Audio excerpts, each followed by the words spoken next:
Welcome back to Hope Flicks. Today we're diving into the latest breaking news and current affairs from the United States. From a major court ruling on Trump's tariffs, to shocking consumer changes, climate concerns, a heartbreaking school shooting, and mass protests spreading across the nation. This is everything you need to know.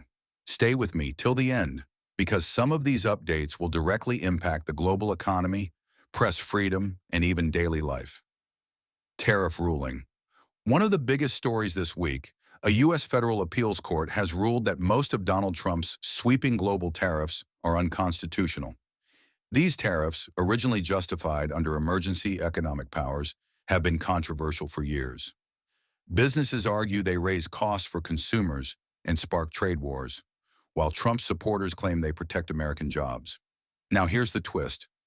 The court says they're illegal, but the tariffs will still remain in effect until October as the administration prepares an appeal to the Supreme Court. That means this legal battle isn't over yet, and the outcome could shape America's trade policy for decades to come.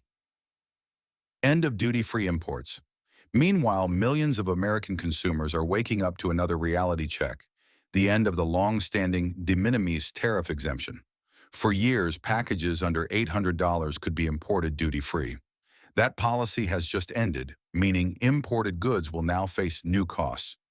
Economists estimate this will add about $13 billion in extra expenses, hitting small businesses and everyday shoppers the hardest. For people used to buying cheap items online from abroad, those days may be over. Climate alert, DC drought. And while money is tightening, nature is also sending warning signals.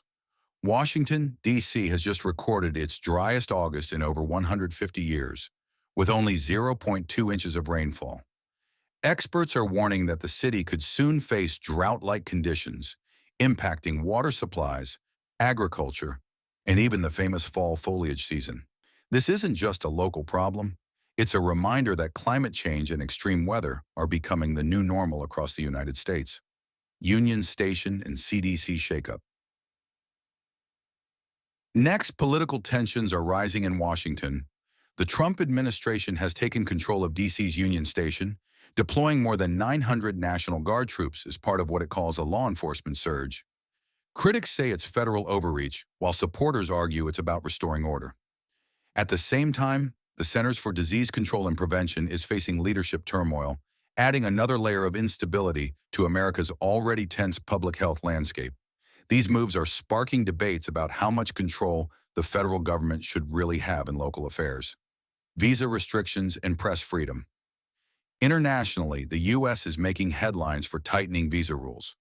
New restrictions would limit journalist visas to just 240 days, and for Chinese reporters, only 90 days. Student and cultural exchange programs are also being affected. Critics say this is an attack on press freedom and global cooperation, but the administration insists it's a national security measure.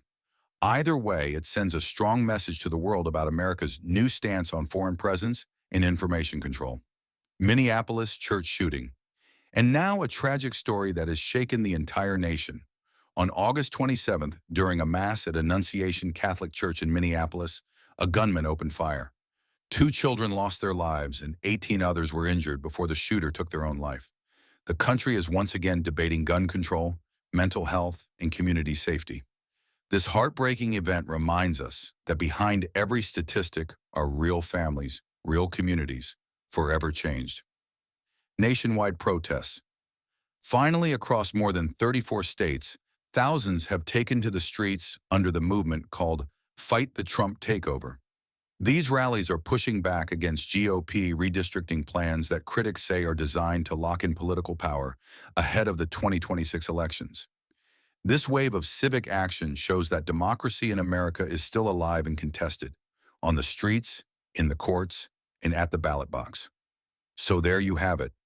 The United States right now is facing battles on multiple fronts, in the economy, in politics, in climate, in freedoms, and in communities.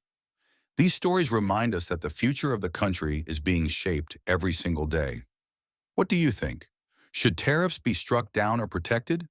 Should protests and press freedom be defended more strongly? And how should America address tragedies like the Minneapolis shooting? Let me know in the comments below. I'd love to hear your thoughts. If you found this video informative, don't forget to like, share, and subscribe for more updates on global and U.S. current affairs. Until next time, stay informed and stay safe.